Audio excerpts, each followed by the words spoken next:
It's Shabam, sponsored in part by Google. On the last episode, the kids made a plan to leave the house. First stop, my house. And from there, they would drive to the safe zone at Vanderbilt. You mean Vandenberg? How do you So they loaded up the car with the remainder of their food and water and made a rather hasty exit through the garage door. And a few zombies. Okay, D, Elliott, D, go forward. They're everywhere. But now, because of Elliott's questionable driving skills, the kids have run into a new problem. Whoa, what was that? The hatch flew open. Oh no, the food and water. We need to go back. They're surrounding us. We can't go back. You just gotta keep going. I'm flooring it. So now it's critical that they get to Nadine's to replenish their supplies. Oh my gosh. Which way are you going? Whoa. Look out. Whoa. I'm going the back way. There's cars all over the place. More Krasinski! Gate. So to recap, Los Angeles it's been about 3.5 weeks since the Knox virus exploded into LA. Officials are calling it the Knox virus. A state of emergency was declared, the quarantine zones failed, and widespread infection led to complete shutdown of city utilities like power and water. There are now thousands of infected people in the LA streets, making it impossible for the National Guard to evacuate people to the safe zones. If the kids are going to survive, they only have themselves to rely on. Okay, why are we stopped?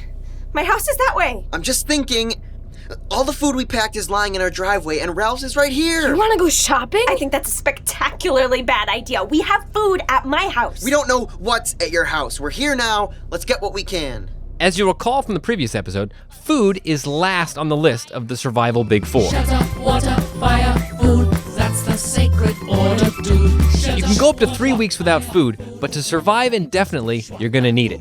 And that brings us to today's topic, food, or what scientists like to call food. Well, actually, we call it food. Okay, yeah, we call it food. Sorry, my fault. On this episode, we're going to explore our modern food system and get a little taste of how crazy it is.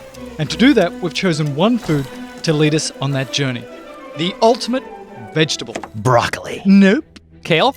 Is kale even a vegetable? Yes, but that's not it. Okay, watercress. Who picks watercress? I was just doubling down on the leafy greens. Nope. All right, fine. It's pizza. No. Wait. What? That's right. No, it's not. Officially declared a vegetable by the US Congress in 2011. Pizza is a vegetable. Pizza. Okay, we need to clear up that Congress didn't actually call pizza a vegetable, but rather they counted the tomato sauce on the pizza as a vegetable portion in school lunch programs. I thought tomatoes were fruits. Well, they were until 1893 when the Supreme Court ruled them to be vegetables. That is true. I give up. Anyway, I guess we're doing pizza. Pizza. Americans eat about 3 billion pizzas each year, which equals about 350 slices per second. And you can buy pizza virtually anywhere. Restaurants, baseball games, train stations, pizzerias. That's a restaurant. All right, and supermarkets. More than 350 million tons of frozen pizzas get sold in grocery stores and supermarkets each year. And it just so happens that the kids have stopped in front of one. Look, no Krasinski's around. That's because they're probably all inside. Here's the plan. I pull up as close to the front as possible, then I'll go in, and you I'm guys... going with you. It's safer if there's two, because one person could be a lookout. You're right, except you should stay in the car. I'll go with Elliott. What? No way! Nadine, you stay in the car. If there are Krasinski's in there, Owen That and I... makes no sense at all. I can run faster than both of you. For most people in the US today, the supermarket is where we get our food. Sure, there's farmers markets and your aunt grows her own green beans, but without supermarkets, it would be impossible to feed the 300 million frozen pizza-eating people living in the United States. Fine. Let's go. Honk if there's a problem. Won't that attract the Zinskis? Why do we keep second-guessing my plans? Do we have a choice? No. Honk if there's a problem. Think of supermarkets like the giant vending machines of the food industry. It's all packaged and pretty on the shelf. You put in the money, and ready-to-eat food comes out. The system that supplies those products only becomes apparent to us when it breaks down. Oh, God. Oh. And why does it smell so bad in there? That's rank. Supermarkets keep all this food fresh and ready for us to consume by using our old friend, the electrical power grid. Finally, somebody appreciates. Yes, come on. Without electricity, there's no refrigeration. And without that, all of the meats, seafood, and fresh produce would just be piles of rotting material full of bacteria, mold, cockroaches, rats, and maggots all having a giant banquet. Okay, so let's dive into pizza. Pizza! Let's break it down into parts and see where all these parts come from. We'll start with what goes on top, and to keep it simple, let's stick to tomato sauce, cheese, and America's favorite topping, pepperoni.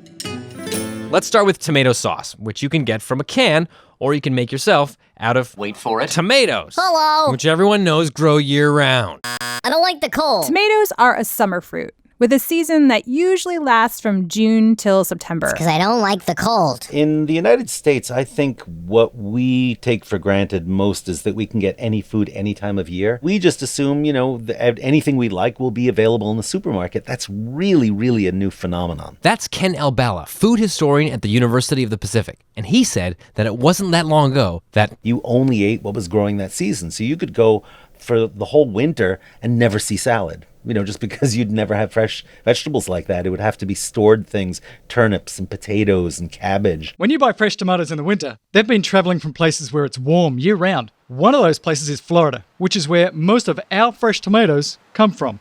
Now, ironically, it's also the worst place to grow tomatoes. That's because Florida doesn't actually have things that tomatoes want. I like it dry. Florida's very humid. Yep. What about bugs? Well, since it never gets cold enough in the winter to kill the bugs that attack tomato plants, Florida farmers have to drench the plants in pesticides. Okay, is there enough to eat? Well, the soil in Florida is all sandy and gravelly, so there's no nutrients. Which means they have to dump tons of fertilizer into the soil to feed the tomato plants. Well, as long as there's food and water. Feeding plants and killing bugs is how farmers grow so much food. But there's always a downside to all these pesticides and fertilizers. Pesticides are, poison.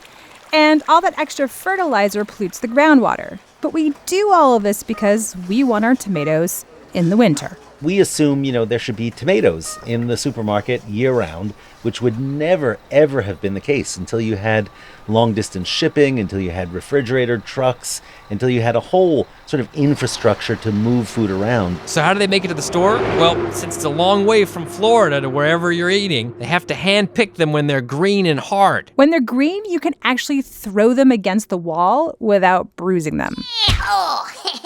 But the drawback to picking them while they're green is that you separate the tomato from the part of the plant that tells it when to ripen and turn into its juicy red tomato glory. To compensate for this, tomato growers spray tomatoes with a plant hormone called ethylene. This tells the tomato to ripen after it's been picked, right before it arrives at the store.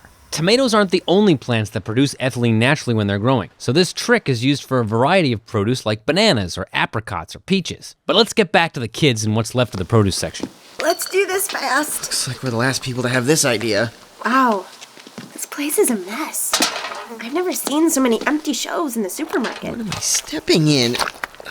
There's got to be something here that's still usable. For centuries, humans have been thinking of ways to preserve food so it's still usable for long periods of time, like drying or pickling or salting. But there's one innovation that Ken Albala says was game-changing. Canning goes back to the early 19th century, but the mid-19th century in England, they developed tin to keep food in. It makes the food taste terrible. It makes it discolored. By the time they figure out aluminum, by the early 20th century, and easier, cheaper ways to can food, that becomes the staple, and again, it fits into this idea that you can put it on the shelf and whenever you need it, it won't go bad. Because of canning, freeze drying, and other forms of preserving food, we're able to package a food product and have it last for months on our shelves. Now, you'd think that a can of tomatoes contains fresh tomatoes from Florida just chopped up into a can. Processed tomatoes, or tomatoes grown specifically for chopping up, live on the other coast in California.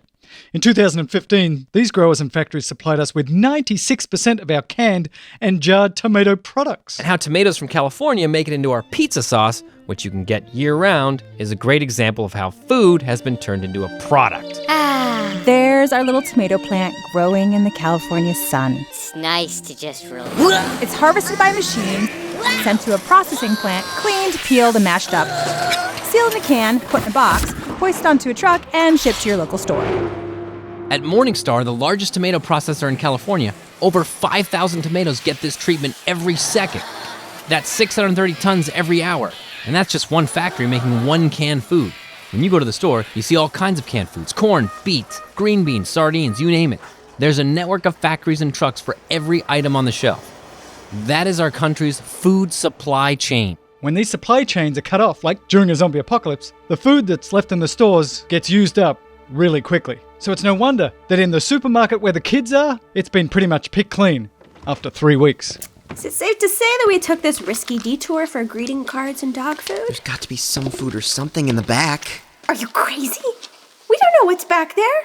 Also, there's no light. We need food. 4 mangled granola bars isn't going to cut it. How much food do we need? How far is it to Vandenberg? I think it's like 3 hours away. I don't know. I fell asleep on the bus ride. But did you see that entrance ramp to the 405? We might not even be able to get... Wait, what was that? What was what? Shh! Let's get back to the car. There's nothing else in here. There's got to be a stock room. Why aren't we... Oh God, it smells worse back here. Oh, God. This was such a bad idea. You can't even see what we're stepping over, and Ow! Ah! Run! Give me your hand! Go! Go! Go! By the way, remember ethylene? That chemical we mentioned that tells the tomato to go from green to red? Well, it's a hormone that tells a plant when to shed its leaves or open its flowers. It's just one of many hormones in a plant that cause chain reactions to occur, which physically change the organism. Now, your body produces hormones too. These chemicals get produced when you feel stressed or scared, for example. Unlock the car! Move over! You said I could be in the driver's seat. Move! Drive, please! I'm driving! Jeez! Right now, the kids are experiencing the effects of the hormone adrenaline, or epinephrine, which does things like increase your heart rate and make your muscles contract faster. But there's thousands of hormones in the human body, all doing different things. When you feel hungry, for example, that's because your digestive system is releasing a chemical that signals to the brain to crave food, like pizza. And that brings us to our second topping. Formaggio, here's the cheese. 3.5 feet of cheese. Stuffed with over 3.5 feet of cheese. Cheese. They put the cheese in the crust? The U.S. dairy industry produces over 22 billion gallons of milk per year. To do that, cows basically go to work in a place called the milking parlor, where mechanical milkers suck milk directly into a huge tank. This milk is pasteurized or heated up to kill all the bacteria and sold. Or it's turned into butter, cream, and cheese like mozzarella. Mozzarella is a cheese we've adopted from Italy, but originally it was from the milk of Italian buffaloes. We say buffalo d'acqua, because it's like a domesticated water buffalo.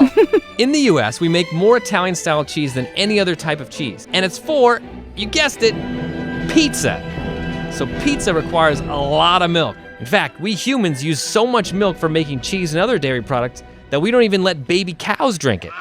Because cow's milk is such a precious commodity, and because letting calves nurse from their mothers wastes time and milk, humans have developed something called milk replacer. Welcome to Milk Replacers 101. Which is like baby formula for calves. It's a powder that you can buy in bulk. Weighing the powder. Mixed with water, it's got proteins and vitamins, and you can make it the same every time, or consistent. It is consistent quality milk replacer. Very consistent diet. Love consistency. The calves all drink the same stuff, they grow up into cows that eat the same stuff, and they make the same milk. It's all part of making the food supply consistent, because we want our favorite pizza to taste the same every time. Let's take a break and check back on the kids, who still haven't eaten anything all day. So, that was fun, right, guys? Oh yeah, that was totally worth it. Make a left here. It's faster. Tonic water and artichokes? You guys couldn't get anything else? Well, there was lots of stuff to choose from, but we thought tonic water and artichokes was something you liked. I'm just saying that's not enough food for all of us. Same team. Okay, it's on this next block. Oh, that's a lot of Krasinskis. Yeah, this is way better than the supermarket. We should just skip this. If we want to eat more than just artichokes, we need to find a way into my house. I personally like artichokes. We live in a world where year-round the supermarket provides us with food from all over the country and all over the world, like artichokes from Italy. And our complex food supply chains are made to be fast and efficient so we can get a lot of food to a lot of people. And the family farms with the chickens and the cows that sell milk and eggs to the local stores is mostly a thing of the past. Now we have cow and pig farms that raise thousands of cows. Just cows, or pigs, or chickens. They're essentially meat factories. Which brings us to our last topping, pepperoni, a cured sausage made of both beef and pork that sounds Italian but was invented in America. What? Hey Mel, do they put pepperoni on pizza in Australia, or do they just slather it with Vegemite? Vegemite is an Australian food spread made from vegetables and leftover brewer's yeast extract that many people think is disgusting. That's the most ridiculous thing in the world. You put Vegemite on ice cream, on the top of pizza you put marsupials. Come on, everybody knows that. Yes, of course they put pepperoni on pizza in Australia. Although pepperoni is an Italian word, it has nothing to do with sausage. Pepperoni means many bell peppers. Not only is pepperoni an American invention, but so is the pizza that we know and love. Traditional pizza from Italy was totally different. Again, here's Ken Albala. Pizza was a very thin little cracker, a couple of slices of buffalo mozzarella put on, not all over the place, and maybe a sprig of basil. It was small, like it could fit on a plate. And you eat it with a fork and knife, and quite often they pour olive oil on it before eating it. So that's a completely foreign idea to Americans. Pizza gets to the United States, and it becomes bigger, it's cut in huge slices, it gets all sorts of toppings go on it. Like pepperoni. But here's the weird irony. You go to Italy now, you can find that kind of pizza. The Americans' sort of idea has transferred to Italy, and I've even seen pizzerias where you could buy by the slice and walk away with it in the street. That would have been unthinkable to an older generation. All right, back to pepperoni. How popular is pepperoni? Each year, Americans eat 250 million pounds of it. Wendy's a vegetarian. Imagine a cube of raw meat, 165 feet on each side. Its mass would completely cover the infield of a baseball diamond. And all you could see would be a wall of meat. Josh. Sitting there in the hot summer sun, Please. smelling like decaying dumpster with maggots. Please stop. Rotting meat. One of the big problems with these meat factories is that animals need to eat and drink also. And we use a lot of food and water to feed and process the animals that we eat for food. If all that food that we grew for livestock were fed to people instead, we could feed 800 million people. That's almost 3 whole Americas. The same thing with water. It takes about 130 gallons of water to grow a pound of potatoes. But compare that to the 1,800 gallons it takes to make a pound of beef. That includes the water for the grains, that includes the water that the animals drink, and the water that's used to process the meat. And we're not even getting into the extra energy used to take care of the animals, the methane gas produced by the animals, and blah, blah, blah, et cetera, et cetera, et cetera. It'd all be a whole lot more efficient if we just ate plants. Except for one small problem, Wendy. You can't make pepperoni out of vegetables. Actually, there's a few meatless pepperoni products out there made out of soybeans and wheat. Growing food to feed animals that we grow to feed us uses a lot of extra resources. But people like the taste of animals, and meat also has good stuff in it like proteins. So, is there an animal out there that doesn't waste a lot of resources, tastes good, and is still nutritious? Anyone? Crickets. Yes, actually, crickets. Oh yeah, of course. Crickets are a complete source of protein and contain 2 times more iron than spinach, and according to the company XO that makes cricket bars, they only require 1 gallon of water per pound. And it just so happens that we have some cricket bars here to try. Can you eat this, Wendy? Thank you. Is a vegetarian to eat a cricket? Nope. This is my point. So Josh sends me these cricket bars, and he's like, we're gonna eat cricket bars. And I'm like, Josh, I'm a vegetarian. And he's like, no, you're just still gonna eat the cricket bars. And I'm like, no, because that's not vegetarian. And then he didn't understand. No, I understood why you didn't want to eat the cricket bars. I just ignored you. I'm trying to think of which one is gonna gross me out the least. There's a live cricket in mind. All right, let's do it. There's a little mealy. It's not bad. This is essentially a protein bar, Yeah. and all protein bars taste disgusting. Although I do have like this little piece sticking up that looks like a cricket eyeball, and it's kind of freaking me out. No, there's no way there's a whole eyeball in there. Okay, see, that's a cricket eyeball right there. No, it's not. It's Yeah. a part of a blueberry or No, something. it's a cricket eyeball. Hey, I got a leg caught in my teeth. Ugh. Disgusting. Do not. Do not. They turn it into flour. Here's what my son and his friends thought about it. It's awful! Nothing in it is good. It's terrible. But like, not because it's crickets. Why would you do this to me? Wendy, didn't your son try too? I do not want to try a cricket bar. Why don't you want to try a cricket bar? Because it will taste disgusting. Well, you don't know if it's going to taste disgusting. Well, I'm a vegetarian. Wendy, you should try the apple one. The apple one? Water. Oh, you really need The water apple with one's these much things. better. I'm gonna try the banana one. Wait, hold on, I'm going to try the apple one. Do they have a cricket flavored one? Oh. I think we've determined that the apple cinnamon is the winner, yeah? Yeah. Yep. Which means if you're gonna make power bars out of crickets, you better add some apple and cinnamon in there so that you mask that flavor. We're going to take a little break to check in on the kids. And when we come back, we'll find out what's way worse than eating bugs. Okay, here's the plan. We drive through them, take as many of them out as we can, then back up to the house and run inside. That's not a plan. That's ridiculous. We should drive slowly around the block. How is that a plan? The Zinskis are attracted to sound and movement, right? As we drive around the block, they'll follow us, which will draw them away from Nadine's house. Like a magnet. how do we stop them from following us when we get back over here? We just speed up and lose them on the other street. They can't outrun the car. Then we'll have this block to ourselves. Good thinking, Owen. Those artichokes are sounding pretty good right about now. That's saying something, because you got to be pretty desperate to want to eat artichokes. I think artichokes get a bad rap. Well, then they should taste better. Sometimes you can get so hungry that you're willing to eat just about anything. I have this sneaking feeling that we're about to go back in time. Yes, we're going back in time. We're going to go back. Back to 1607 in Virginia. And the English are just arriving on the shores of Jamestown with some boats. So really, the English arrived at the worst possible time and were underprepared and then completely blew it by not maintaining good relations with the native population. That's Dr. Joyce Chaplin, professor of early American history at Harvard University. And she's talking about a famous story of hunger and desperation. The English settlers didn't know it, but in 1607 there was a drought going on in Virginia, so growing food would be hard. The good news was that there's already thousands of people living in Virginia who could help. The Native American tribe called the Powhatans.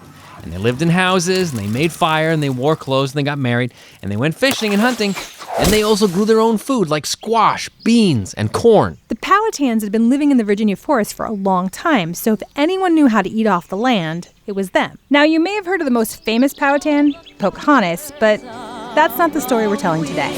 This story is about the English settlers who came to Jamestown looking for gold. The first thing they did was build a fort to protect themselves from the so-called savage Indians. And by August 1609, just 2 years later, most of the colonists had managed to get themselves killed, either by getting sick or fighting with the Powhatans. They were more interested in finding gold than farming, so they were forced to trade with the Powhatans for food. The settlements at Jamestown were unprepared and did not have food supplies that would have lasted them through a winter where they had not planted crops and had a harvest. And then 300 more colonists arrived, including women and children. So now, going into the winter of 1609, they were already running low on food, they had 300 more mouths to feed, and were trapped in the fort because they were afraid of the Powhatans who they had managed to aggravate and annoy for the last 2 years. Like Elliott, Nadine, and Owen, they had a choice. Leave safety and take their chances finding food, or stay safe but risk running out of stuff to eat. They decided to stay, and the winter of 1609 to 1610 became known as the Starving Time. Here's how George Percy, leader of the Jamestown colonists, recalled that winter. Just a heads up, when people are actually starving, they do extreme things, so this part of the story might not be for everybody.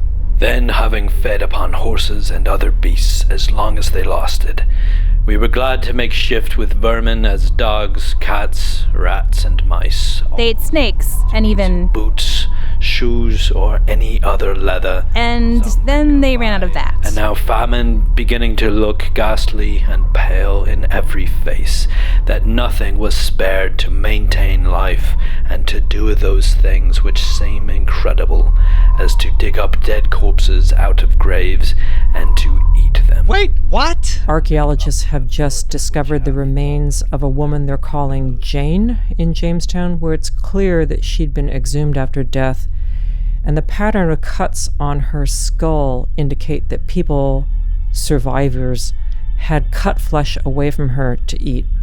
The survival cannibalism that we know of at Jamestown was by people who needed food and were willing to eat human flesh. As far as we know, they only ate it from people, in this case one person, who had already died. By spring, only 60 of the 400 or so colonists remained alive. Ironically, one of the many fears the colonists had about the Powhatan tribe was that they were cannibals, which they weren't. But it goes to show if you're really hungry and you're that desperate, you might do almost anything to get food.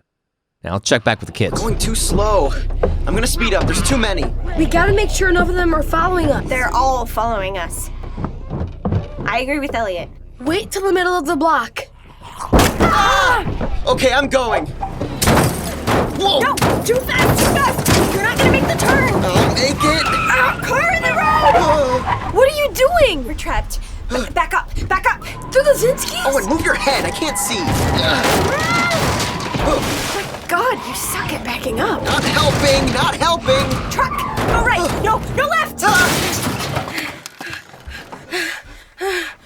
Is everyone okay? Yeah, I think so. Guys, we gotta go. Trying, Owen. My house is right over there. Let's make a run for it. Wait, don't touch the outside of the car. What? Why? It's covered with infected blood and stuff. Ooh, good point. Okay, on one. One! Okay, so we've been talking a lot about what goes into pizza, but how do we know what's in our pizza? How do we know what's in anything that we buy at the store? Well, you just pick up the box and read the label. These are awesome. What's in these? Caramel, kernel milk, soy protein isolate, thiamine mononitrate. Knowing exactly what's in the food we're eating is a new thing. Before 1990, you didn't have to list the stuff that was in the food you were selling. In fact, that nutrition label with all the information about calories and fats and sodium didn't exist before 1993. But the most important thing on any food product these days is the nutrition facts label. It is the most recognized graphic in the world, according to latest surveys. That's Suzanne Junod, historian at the FDA, or the Food and Drug Administration, which, among other things, regulates pizza. But FDA would regulate the tomato sauce. It would the canning of the tomato sauce, the processes that go into the tomato sauce, any kind of vegetables, the cheese, the flour. And that brings us back to the last part of the pizza, the dough, which is made with flour. And usually when you think of flour, you think of soft, billowy white powder that farmers make from wheat. It's almost impossible to, harvest a load of wheat without a few bugs getting in there. Which grosses me out a little less, seeing that we just ate a bunch of cricket bars. But the FDA's job is not just making sure there aren't too many bugs in your pizza dough. It's much more important than that. During the 1880s, right before the FDA was created, the country was growing a lot. People were working in factories, and they were living in cities. Which means food like fruit and vegetables had to be brought in from distant places. You weren't going out into your own yard and picking them, nor were you going to like a communal farmer's market to trade them. And this was also the time when new chemical preservatives were being used. And no one knew if they were safe. One of them, for example, was formaldehyde, which is used to preserve dead people. And it was being put in things like milk. There were lots of concerns about the safety of the food supply. Manufacturers also used to color food with the same chemicals used to dye clothing. The colors that they were using were aniline dyes, which are carcinogenic, and they were straight from the textile factories. Carcinogenic means it causes cancer. So by the turn of the century, right before the FDA officially got started, you were basically living in a world where packaged food, whether in cans, bottles, or boxes, was a mystery. You couldn't be sure the labels were telling the truth, you didn't know what exactly you were consuming, nor did you know what else was in it. As a consumer, you didn't even know how much you were getting, because if you're a manufacturer, you could cheat. So you could manufacture a bottle with thick sides. And that means in an 8-ounce bottle of juice, you might be getting 4 ounces of juice and 4 ounces of glass. Let's fast forward back to the present day. Pizza with distinctive flavor. So now when you buy frozen pizza or any other sort of packaged food that comes in boxes or cans or bottles, because of the FDA, you know that what it says on the outside is actually what you get on the inside. 100% juice. Starting with the net weight statement. That was required back in 1913. And it was that net weight statement that paved the way for what we know now, and almost everybody knows as the nutrition facts label. So today, whether you're a farmer or a food manufacturer, you need to follow a lot of rules to make sure that what you produce is accurately described and safe to consume. Especially if you're a company that crams a bunch of protein, ground nuts, barley, vitamins, and preservatives into a chocolate-flavored paste that gets extruded into soft things that you can eat. Like the cricket bars we ate 10 minutes ago, and like the bars that the kids are eating right now. They're military ration protein bars. My dad's really into hiking. They're so good. It almost makes me forget that we're now stuck at your house with a bunch of Zinskis outside, and we don't have a car. You'd rather be eating artichokes and drinking tonic water? I'd rather be on the road to safety. What about bikes? What? What about bikes? We could ride bikes to Edinburgh. Yeah, okay. Or... No, he was right. Are you guys crazy? No, think about it. Bikes are faster than a Zinski, they don't run out of gas, and we can maneuver through all of the parked cars. And they're quiet. We won't attract the Zinskis. And we're totally unprotected. If we were lucky enough to find a car that A, had keys and B, had gas, you saw the roads. There's no way we'd make it through. There's some bikes in the garage. We could load them up with enough supplies for the next couple of days and set out tomorrow. Okay, let's wrap this up like a little protein bar. In order to feed a huge number of people, food is treated like a factory-produced product, which has advantages. Like we can make a lot of it. 5 billion pizzas a year. It's always available. Pizzas anytime. It's consistent. I know that frozen pepperoni pizza will taste the same every time. It's safe. And not likely to make me sick. And perhaps most importantly, a food industry network means not everyone has to grow food. I can spend my time doing other things. Like being an ER doctor.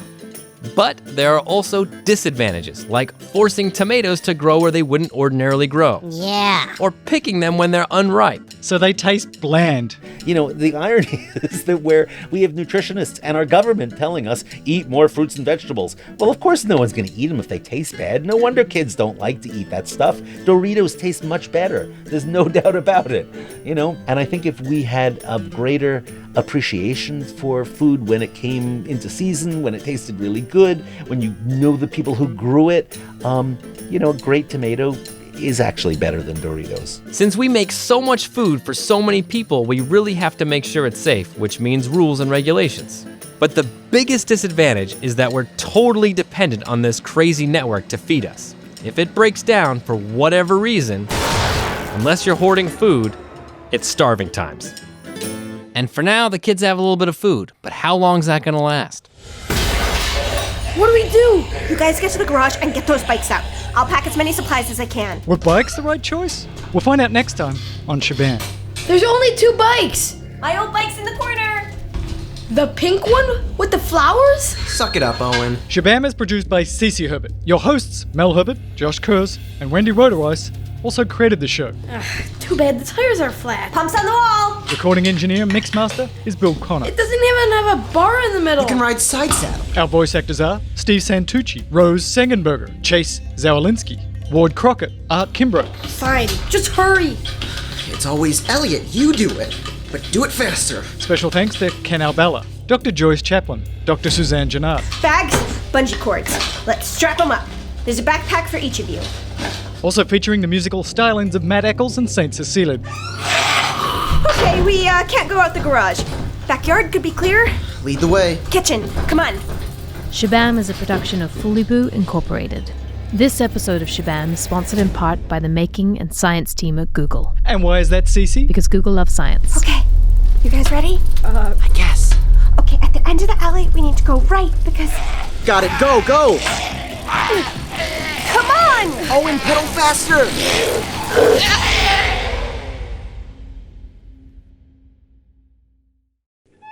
Hey, Shabammers, got $1 burning a hole in your pocket? Okay. You know what you can do about that? Well, it's hot, so I probably want to take it out. Yes, well, guess what? We're on Patreon. Is that like a half horse, half eagle? No, it's a way for you to support what we do every month. Will it make the episodes come out faster? If you want to be part of Shabam and get cool stuff in return, become a Patreon. Visit us at patreon.com/Shabam and help support Shabam.